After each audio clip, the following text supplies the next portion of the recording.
की पाठ्य योजना में एक बार फिर से बहुत बहुत स्वागत है। आज की इस पाठ्य योजना में हम देखेंगे हिंदी विषय की पाठ्य योजना और उप विषय उसका होगा व्याकरण। तो चलिए दोस्तों शुरू करते हैं आज की पाठ्य योजना। सबसे ऊपर आप देख सकते हैं पाठ्य योजना संख्या 93 लिखी गई है। आपको सबसे ऊपर पाठ्य योजना संख्या लिखनी होती है, जितनी भी संख्या आपकी पाठ्य योजना की हो। उसके बाद आपको विद्यालय का नाम लिखना है, जिस विद्यालय में आप पाठ्य योजना पढ़ाने के लिए जाएंगे। और हमारी जो आज की पाठ्य योजना है वो कक्षा 8 के लिए है। वर्ग है अ, विषय है हिंदी का, उप विषय है व्याकरण, कालांश है द्वितीय, अवधि है 40 मिनट का। और यहाँ पे आप देख सकते हैं दिनांक है 8 जुलाई 2020।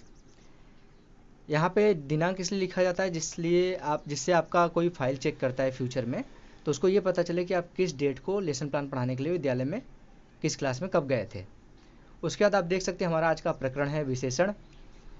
आप जब श्यामपट्ट कार्य करेंगे तो उसमें सिर्फ प्रकरण लिखना है, उसके आगे विशेषण अभी नहीं लिखना है। आप जब प्रस्तावना प्रश्न के द्वारा अपना प्रकरण निकलवा लेंगे बच्चों से, तब उसके बाद यहाँ पे श्यामपट्ट कार्य पे विशेषण लिख देंगे।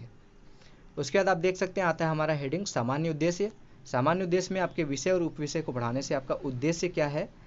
आप कोई सब्जेक्ट पढ़ा रहे हैं तो बच्चों को, तो कोई आपका उद्देश्य होगा उस विषय को पढ़ाने से, उप विषय को पढ़ाने का। तो उस विषय और उप विषय को पढ़ाने का क्या क्या आपका उद्देश्य है, उसको यहाँ पे सामान्य उद्देश्य में पॉइंट वाइज लिखा जाता है। इसमें मिनिमम आप 5 से 6 पॉइंट लिख सकते हैं, 4 से 5 पॉइंट भी लिखा जा सकता है मिनिमम, और मैक्सिमम 8 से 10 पॉइंट इसमें लिखा जा सकता है। तो देख सकते हैं पहला पॉइंट है छात्रों को शुद्ध भाषा बोलने व लिखने की रुचि का विकास करना। दूसरा पॉइंट है छात्रों को भाषा तत्वों का ज्ञान प्रदान करना। तीसरा पॉइंट है छात्रों को व्याकरण के नियमों से परिचित कराना। चौथा पॉइंट है छात्रों को शुद्ध भाषा रचना का ज्ञान कराना। पांचवा पॉइंट है छात्रों में शुद्ध व अशुद्ध रूप के बीच भिन्नता करने की योग्यता का विकास करना। तो ये था सामान्य उद्देश्य के 5 पॉइंट। यहाँ पे मैं 5 पॉइंट लिख के ले आया हूँ आप लोगों के लिए। इसको आप आराम से वीडियो को रोक के लिख लीजिएगा। उसके बाद चलते हैं, अब सामान्य उद्देश्य के बाद आता है हमारा विशिष्ट उद्देश्य, यानी कि आपका विशिष्ट उद्देश्य इस चैप्टर को पढ़ाने से क्या है। अगर आप पढ़ा रहे हैं विशेषण, तो विशेषण को पढ़ाने से बच्चों में किन किन चीज़ों का विकास करना चाहते हैं, कौन कौन सी रुचि उनके अंदर डेवलपमेंट करना चाहते हैं, किन किन रुचियों का, उसके बारे में यहाँ पे विशिष्ट उद्देश्य में लिखा जाता है। विशिष्ट उद्देश्य में मिनिमम आप 3 पॉइंट लिख सकते हैं, मैक्सिमम 4 से 5 पॉइंट इसमें लिखा जा सकता है। तो देख लीजिए, पहला पॉइंट है छात्र विशेषण के बारे में जान सकेंगे। दूसरा पॉइंट है छात्र विशेषण को परिभाषित कर सकेंगे। तीसरा पॉइंट है छात्र विशेषण को जानने में रुचि ले सकेंगे। और चौथा पॉइंट है छात्र भाषा का अपने सामान्य जीवन में उपयोग कर सकेंगे। ये है विशिष्ट उद्देश्य के 4 पॉइंट। आप आराम से इसको भी देख के लिख लीजिएगा। अब विशिष्ट उद्देश्य के बाद आता है हमारा शिक्षण सहायक सामग्री। मैं लगभग अभी तक जितनी वीडियो मैंने बनाई है पाठ्य योजना की, उसमें सभी वीडियोज़ में मैंने बताया कि शिक्षक सहायक सामग्री को आप सहायक सामग्री भी लिख सकते हैं और प्रयुक्त सहायक सामग्री भी लिखा जा सकता है इसको हेडिंग। इसमें उन सभी सामग्रियों के बारे में यहाँ पे लिखना होता है जिसकी सहायता एक शिक्षक 40 मिनट की क्लास में शिक्षण कार्य करते समय लेता है। तो यहाँ पे देख लीजिए लिखा गया है चौक, डस्टर, लेबेट, श्यामपट्ट, संकेतक आदि। उसके बाद आता है हमारा हेडिंग पूर्व ज्ञान। पूर्व ज्ञान में लिखना है आपको छात्रों को व्याकरण तथा कारकों की सामान्य जानकारी है। अब पूर्व ज्ञान के बाद आता है हमारा लेसन प्लान का सबसे इंपॉर्टेंट पॉइंट, प्रस्तावना प्रश्न। प्रस्तावना प्रश्न में आप देख लीजिए सबसे पहले इसका फॉर्मेट कैसा होता है। इसमें 3 कॉलम होते हैं, क्रम संख्या, छात्राध्यापक कथन। अगर आप छात्राध्यापिका हैं, लड़की हैं, तो छात्राध्यापिका कथन यहाँ पे हो जाएगा। और तीसरा कॉलम है छात्र छात्रा क्रिया। इसमें आप मिनिमम 3 प्रश्न पूछ के अपना प्रस्तावना प्रश्न के द्वारा अपना प्रकरण निकलवा सकते हैं। मैक्सिमम 5 से 6 प्रश्न इसमें पूछा जा सकता है। तो देख लीजिए पहला प्रश्न है सीता एक सुंदर लड़की है, इस वाक्य में संज्ञा कौन सा है। तो बच्चे बता देंगे कि उनको संज्ञा और व्याकरण की सामान्य जानकारी है, तो बच्चा बता देगा कोई भी उसमें क्लास में कि सीता एक सुंदर लड़की, इस वाक्य में सीता संज्ञा है। उसके बाद दूसरा पॉइंट है, यहाँ पे दूसरा प्रश्न है इस वाक्य में सीता कैसी लड़की है, तो बच्चे बताएंगे सुंदर लड़की है। अब उसमें तीसरा प्रश्न बनता है सीता की विशेषता क्या है, तो सीता की विशेषता सुंदर होना है, तो यहाँ पे बच्चे बता देंगे कि सीता की विशेषता है सुंदर होना। अब व्याकरण की दृष्टि से इस वाक्य में सुंदर क्या कहा जाएगा, तो बच्चे बता सकते हैं इसको, उनको सामान्य जानकारी है व्याकरण की, तो बच्चा कोई भी इस क्लास में बता देगा कि व्याकरण की दृष्टि से जब हम किसी की बड़ाई करते हैं, किसी की विशेषता बताते हैं, तो उसको विशेषण कहते हैं। अब लास्ट में आता है आपका विशेषण के विषय में विस्तार से बताइए, तो बच्चे इसको नहीं बता पाएंगे विस्तार से, अभी आपने उनको नहीं बताया, उनको बस विशेषताओं के बारे में पता है, तो यहाँ पे बच्चे बता देंगे कि मौन हो जाएंगे। तो ये हो जाएगा आपके लिए समस्यात्मक प्रश्न। एक बार मैं फिर से दिखा देता हूँ 5 प्रश्न आपको यहाँ पे प्रस्तावना प्रश्न का। आप आराम से वीडियो को रोक के लिख लीजिएगा इसको, इसमें गलती मत करिएगा। आपकी फाइल में गलती हो जाएगी तो थोड़ी सी देखने में दिक्कत बुरा लगता है, इसलिए आराम से लिखा करिए, इस चीज़ में गलती करने की कोई ज़रूरत नहीं है। और इसके बाद चलते हैं, अब प्रस्तावना प्रश्न के बाद आता है हमारा उद्देश्य कथन। उद्देश्य कथन में आप देख सकते हैं लिखा गया है छात्रों, आज हम लोग विशेष्य की विशेषता बताने वाले विशेषण का विस्तार पूर्वक अध्ययन करेंगे। जैसे ही यहाँ पे आपने बोला कि विशेषण का विस्तार पूर्वक अध्ययन करेंगे, आपने श्यामपट्ट पे अभी जो प्रकरण लिख के छोड़ रखा था वहाँ पे आप विशेषण लिख दीजिए कि हम विशेषण के बारे में पढ़ने जा रहे हैं। अब उसके बाद आता है हमारा लेसन प्लान का प्रस्तुतिकरण। प्रस्तुतिकरण देख लीजिए, इस तरीके से बनाया जाता है। इसका फॉर्मेट देख लीजिए। सबसे पहले इसमें 5 कॉलम बनाने होते हैं। नेसेसरी जो है सबसे ज़्यादा वो 5 कॉलम है। शिक्षण बिंदु, मैं थोड़ा सा बड़ा करके इसको दिखा देता हूँ। सबसे पहला कॉलम देख सकते हैं आप, बाएं साइड है शिक्षण बिंदु ऊपर। दूसरा पॉइंट है यहाँ पे हेडिंग, दूसरा कॉलम है छात्राध्यापक कथन, और छात्राध्यापिका है तो यहाँ पे छात्राध्यापिका कथन हो जाएगा। तीसरा कॉलम है छात्र छात्रा क्रिया, चौथा कॉलम है शिक्षण विधियाँ, और 5वां कॉलम है श्यामपट्ट कार्य। अब इसके बाद मैं एक एक करके दिखाता जाता हूँ। शिक्षण बिंदु में सबसे पहले आप विशेषण लिखिए, उसके बाद विशेषण से यहाँ पे कुछ छात्राध्यापक विकासात्मक प्रश्न करेगा। वाक्य की विशेषता बताने वाले को क्या कहा जाता है, तो बच्चे बता देंगे विशेषण। छात्र छात्रा क्रिया में आपको लिखना है विशेषण, उसका उत्तर। उसके बाद छात्राध्यापक कथन में दूसरा प्रश्न यहाँ पे पूछेगा विकासात्मक प्रश्न छात्राध्यापक, विशेषण को परिभाषित कीजिए, तो बच्चे इसका उत्तर नहीं दे पाएंगे, मौन हो जाएंगे, तो यहाँ पे ये उनके लिए हो जाएगा समस्यात्मक प्रश्न। अब उसके बाद यहाँ पे देख लीजिए शिक्षण विधियों में ये प्रश्न पूछ रहे थे, तो ये हो जाएगा प्रश्नीकरण विधि। उसके बाद श्यामपट्ट पे आप लिख दीजिए सबसे पहले अपने प्रकरण का नाम विशेषण, उसके बाद लिख दीजिए संज्ञा सर्वनाम की विशेषता बताने वाले को विशेषण कहते हैं। श्यामपट्ट पे उतनी ही चीज़ें लिखी जाती हैं जो इंपॉर्टेंट है, सारी चीज़ें नहीं लिखी जाती।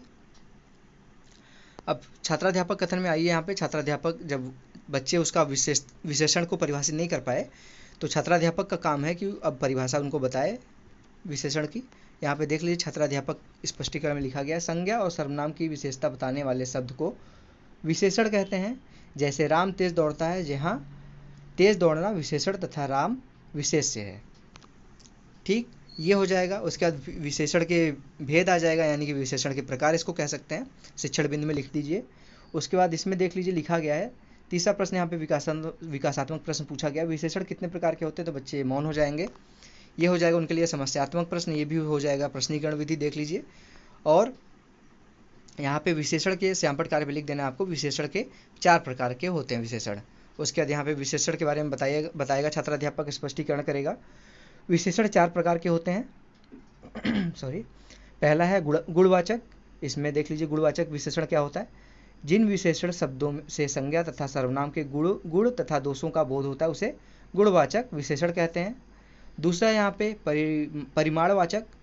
परिमाण का मतलब ही वही होता है कि उसकी अगर यहाँ पे मात्रा हमको पता हो, तो यहाँ पे देख लीजिए लिखा गया है परिमाण में जिन विशेषण शब्दों से संज्ञा सर्वनाम की मात्रा का बोध हो उसे परिमाणवाचक विशेषण कहते हैं। अब तीसरा है यहाँ पे संख्यावाचक, जिन विशेषणों से संज्ञा सर्वनाम की संख्या का बोध हो संख्यावाचक विशेषण कहे जाते हैं।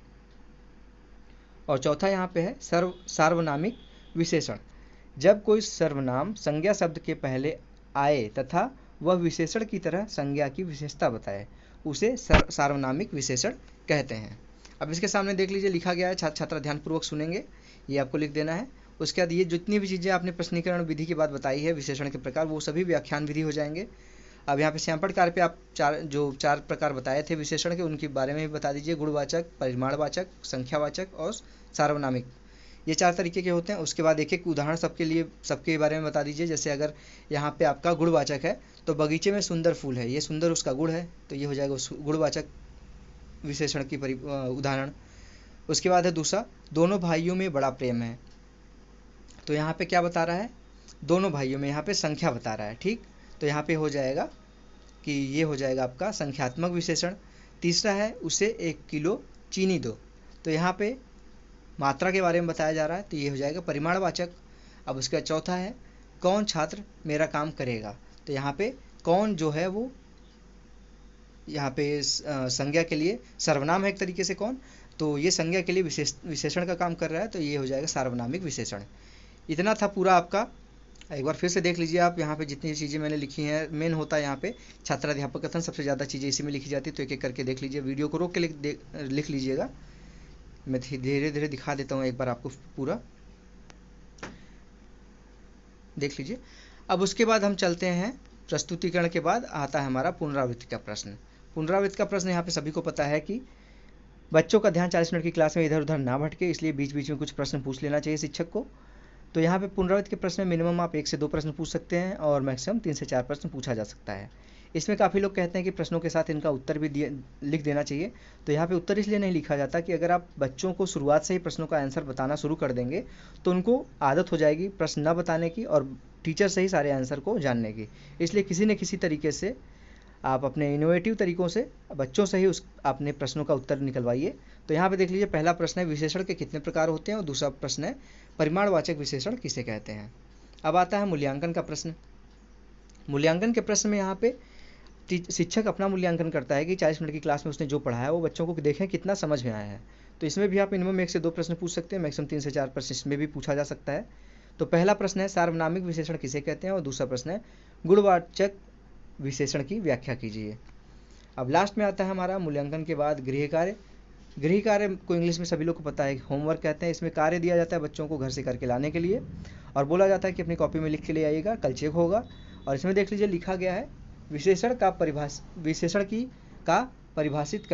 को लिख दीजिए यहाँ पे, विशेषण को परिभाषित करते हुए उसके भेदों को बताइए।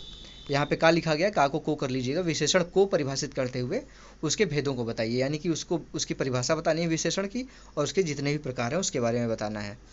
तो गृह कार्य के साथ हमारा आज का लेसन प्लान यहाँ पे समाप्त होता है। आशा करता हूँ आपको आज का लेसन प्लान पसंद आया होगा दोस्तों, और अगर पसंद आया तो प्लीज़ इस वीडियो को लाइक कर दिया करिए। काफ़ी लोग वीडियो को देखते हैं परंतु लाइक नहीं करते। मैं नहीं समझ पाता कि लाइक करने में उनको क्या दिक्कत होती है। सिर्फ लाइक करना है उनको, और लाइक करेंगे तो मुझे पता चलेगा कितने लोगों को ये वीडियो अच्छी लगी है। और मुझे कमेंट बॉक्स में बताया करिए कि यहाँ पे मैंने क्या गलती की है किसी चीज़ में। अगर कोई गलती कर रहा हूँ मैं लेसन प्लान बनाने में तो मुझे बताइए, मैं सीखने की कोशिश करूँगा आप लोगों से भी, और उसको आगे आने वाली वीडियोज़ में सुधारने की कोशिश करूँगा। और अच्छे यहाँ पे मेरे बारे में बताइए कि मैं इसमें क्या और सुधार कर सकता हूँ, इसके बारे में ज़रूर बताया करिए। और आज का लेसन प्लान आपको कैसा लगा इसके बारे में भी बता सकते हैं आप कमेंट बॉक्स में। तो दोस्तों इस वीडियो को शेयर करिए, इस वीडियो को लाइक करिए, और रोशन की क्लास यूट्यूब चैनल पे अगर अभी तक नए हैं तो प्लीज़ रोशन की क्लास यूट्यूब चैनल को नीचे लाल कलर का सब्सक्राइब बटन होगा उस पर क्लिक करके सब्सक्राइब कर लीजिए और साथ ही साथ बेल आइकन पे क्लिक कर लीजिए। तो दोस्तों मिलते हैं नेक्स्ट वीडियो में, तब तक के लिए आप लोगों का बहुत बहुत धन्यवाद। जय हिंद, वंदे मातरम।